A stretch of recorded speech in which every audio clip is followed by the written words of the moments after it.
Now, the Assistant Commissioner of Police, Dr. Benjamin Agojo, arrested for his alleged involvement in the alleged foiled coup attempt, has described as frivolous the charges being held against him. Speaking for the first time since his arrest, Dr. Agojo stated that he is too strong to be gagged, insisting he has done nothing wrong. He spoke to JoyNews after he appeared at the Kaneshie District Court this morning.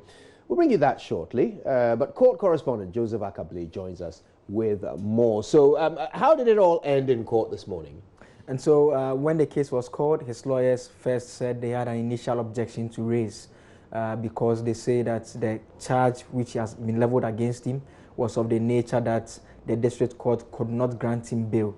And so they made a point that if the state was indeed acting in good faith and they wanted him to be kept in custody, it would have been fair that they take him to a court that can actually grant him bail, so that the judge will be seized with the matter to decide whether to grant him bail or not. And so that was the reason why they asked that the court should not proceed to hear this particular matter.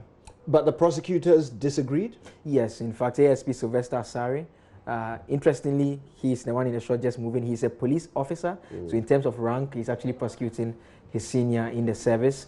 He told the court that as far as the state is concerned, they are at the appropriate forum because the constitution says that when you arrest someone within 48 hours, you must present him to a court. And so this is a court which they've come as the court of first instance, asking that the court remands him into custody pending the committal proceedings, which he says will be taking place in this particular court. Right. But the judge said that she's going to deliver her ruling on Friday, and so pending that ruling, they remanded ACP Agojo into the custody of the BNI.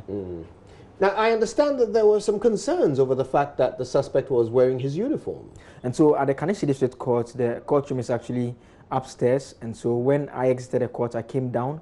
While he was coming downstairs, I could hear some bits of confrontation that was taking place while he was coming down. And just when he came out, we heard him say that he's going to continue to wear his uniform.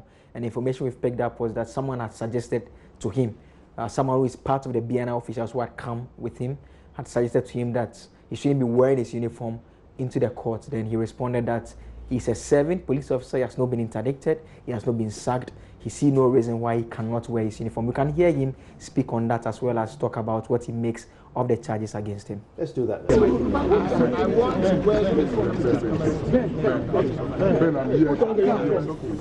Thank you very much for the support. These charges are frivolous. I'm as strong as anything. I'm not going to be bogged down. We are behind you. We are behind you. Your family is behind you. Your family is behind you. Nobody can gag me. I have not committed any crime. I've done nothing wrong. I mean, the president called upon us to be citizens.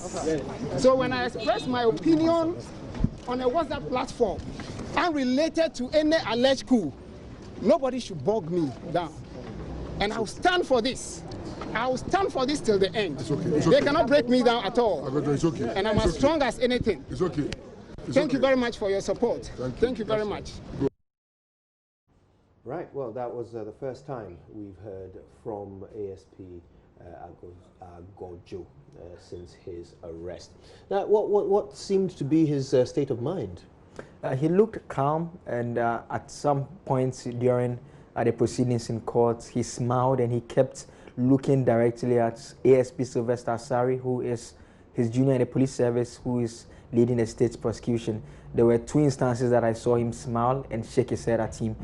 There was one when his lawyers had made the application, when ASP Asari was responding, he had said that the application by lawyers for Dr. Agojo is stifling justice. And at that moment, I saw him look directly at him and shake his head. Then there was a second occasion when they asked that he be remanded into the custody of the BNI, pending the investigation that was still ongoing. At that point, I again saw him smile again and shake his head one more time. He sat close to his wife in the courtroom before he was called.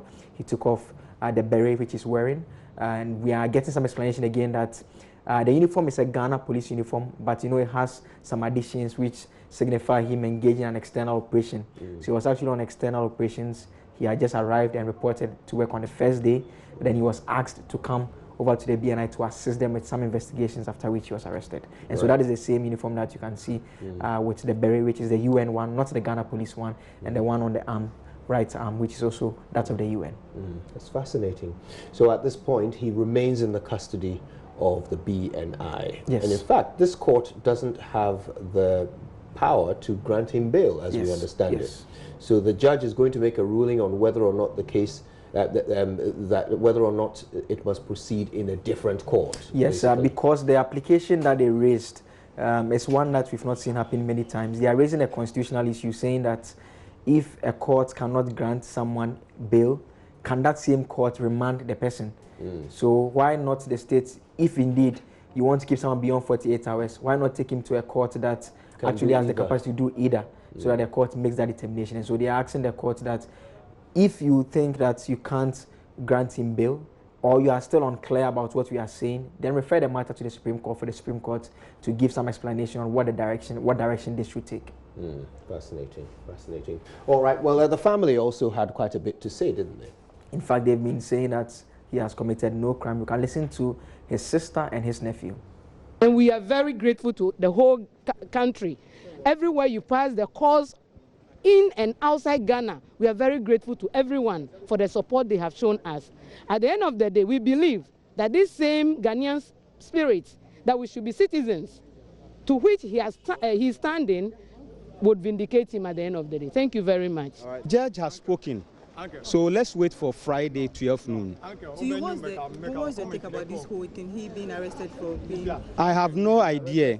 The judge has spoken. The judge said 12 noon on Friday. So let's wait for 12 noon on Friday. Are you worried that you can't... The judge has spoken. Let's wait for the judge. Right, well, let's wait for the judge. Speaking of which, when is the judge going to make his Friday? ruling? On Friday, his and so or her ruling? Her ruling. Eliano Boche is the magistrate here in the case, and so on Friday we get to know what will happen. The other case, so far there are 10 individuals who have been put before the same courts, and so some are, there's a senior military officer, there are other soldiers who are largely corporals, then there's also a staff of the Ghana Armed Forces, then there's Dr. Mark Palm, there's a weapon manufacturer, and so all puts the number at 10 now, including Dr. Agojo. And so they are supposed to, that case is supposed to come back on Monday, but on Friday, the court will pronounce as to whether the court can continue to hear Dr. Agojo's case. But on Monday, all the other 9 will be back in court. So this is the first time an issue of jurisdiction has been brought up in any of these cases? It was raised earlier by Victor Daudu, except that the argument supporting it was quite different.